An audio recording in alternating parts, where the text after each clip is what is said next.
Hollywood is rolling out the red carpet. We're rolling out our glitzy screens in preparation for its biggest and glitziest night of the year, the Oscars. It's almost like we're there, isn't it? Stars will gather in Los Angeles later to celebrate the greatest cinematic achievements of 2023. Oppenheimer is expected to be the big winner. Our LA correspondent Emma Vardy has the details.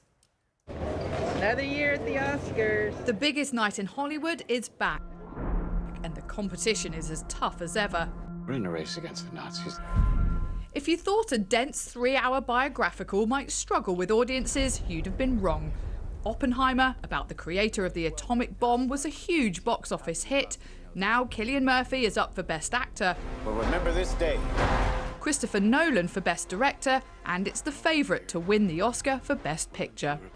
They have the worst land possible. But in the battle of the big-name directors, it'll be competing against Killers of the Flower Moon by Martin Scorsese, who's now the most nominated movie director alive. Flows freely here now. The Oscars is the most extravagant night of awards season, so there's lots of preparation work going on here right now to make sure everything is perfect for the night. As for this famous red carpet, well, most of it's all covered in plastic right now to make sure not too many people get their grubby feet on it before the celebs arrive. Hey, Barbie. But unlike in Barbie World, perhaps girls don't get to have all the fun at the Oscars, as Margot Robbie missed out on an acting nomination and Greta Gerwig was passed over for Best Director, but earned one for the screenplay. Hi, Barbie. Instead, it's Barbie's Ken who's up for Best Supporting Actor at this prestigious night. I'm told it's easier to get into the White House than it is to get accredited for this, so they haven't kicked me out yet. I'm doing all right. The Frankenstein-esque movie Poor Things is expected to do well with 8 nominations for this quirky tale, including one for the team behind the film's production and costume design. People all across the board, sort of family and people who aren't creative, love it. People going back, seeing it twice. The feedback has been really exciting out of the industry. I need you to be precise. Anatomy of a Fall has Sandra Hüller up for Best Actress.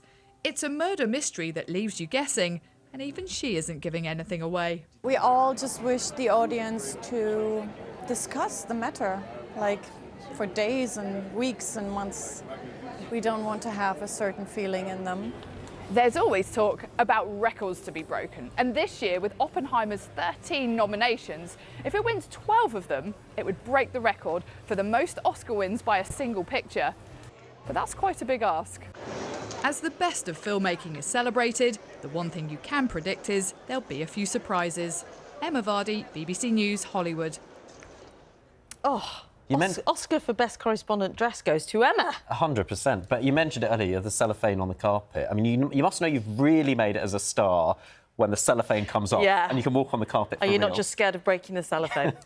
Film critic Plumb joins us this morning. An exciting night ahead for you. Is Oppenheimer going to steal it? It does feel like it's Oppenheimer's night tonight because, look, Christopher Nolan, what a guy. He is an incredible human being that's given us the likes of the Dark Knight trilogy, Interstellar, Inception.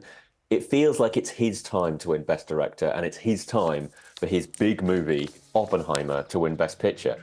And can I just say, it's a real treat for a film that a lot of people have watched. I think close to $1 billion movie, Oppenheimer, will actually be in with a chance of winning the big prize. So often the best pictures of the last few years have been relatively obscure indie pictures, like, for example, Coda or maybe Everything Everywhere All at Once. But now we have Oppenheimer looking to take the big prize, and most of us, perhaps including you guys, will have watched it. And what is it about the film that makes you so sure that it's likely to win?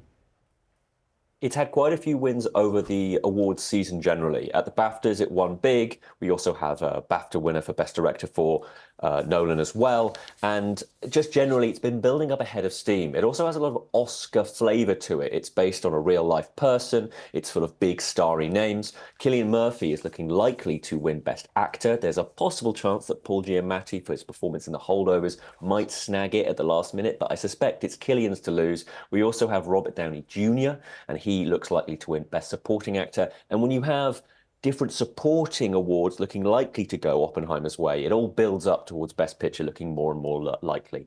And is it the case that the Academy tends to like stories that are based in reality, based in truth?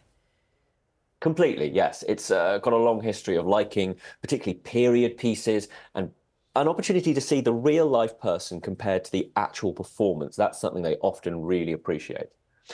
You were saying how previous award ceremonies give us a clue as to what will win the Oscars. Are there any surprises possible, or is it always so predictable?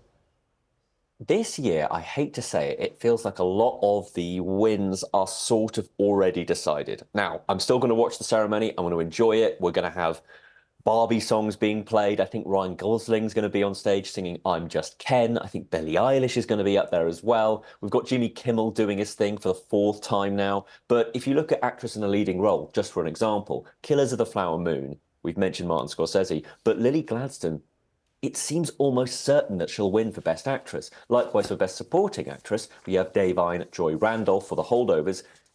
That, again, it's a lock. That's the phrase they use. It's a lock. So I don't think there'll be big shocks, but it'll still be a fun time. How would you rate this year's movies compared to other years? For someone like me who feels like they might not have that much time on their hands, what would be the 3 you think? Sit yourself down and make time for these 3 films. Well, dare I say it, I'm going to presume you've already watched Barbie and you've already watched Oppenheimer. That's my presumption. Oppenheimer last year, a massive sensation. I'd recommend The Holdovers. It's really heartfelt, bitter, dark, funny. Paul Giamatti is a brilliant actor and Alexander Payne is an extraordinary director. It's the story of this grumpy teacher in New England who's forced to look after some kids during the Christmas period in the 70s. And I also would love to recommend the likes of Poor Things, if you like something just a little bit out there, to say the least. I love anything with Emma Stone. Oh, she is extraordinary, and she won the BAFTA over here in the UK, so there's a chance she might win, but I don't think so over in the US. Also, The Zone of Interest, which is dark and difficult, and the story of a concentration camp commandant and his family who are trying to build a perfect life next door to the most gruesome and horrible things taking place literally just next door. So 3 films that aren't the big ones: Past Lives, The Zone of Interest and The Holdovers. But again, if you haven't seen Barbie, I think it's time you saw Barbie. Right, I've asterisked those 3 now, Ali, so I will make sure they're next on my list. Ali, just quickly, do you think the Oscar still has an impact? Is it still relevant? Do people still care about these awards? Absolutely, because it comes this time of year, every year, people go, just like you just asked, which movie should I watch now? I haven't had time to catch up. I think it's time I watched Barbie. I think it's time I watched Oppenheimer. And if it does win big, I think we're going to be very proud here in Britain. And also, I think a lot of people will catch up on that film. And you realise, of course, Sally, that by saying there'll be no surprises, inevitably now, there will be some surprises. Oh, I say it just so I make sure I don't fall asleep tonight. I need the hubris. I say the ridiculous thing, and then I have the carpet pulled out from under me later. That's what I want. And we're grateful for it. Thank you, Ali Plumb, film critic. And thank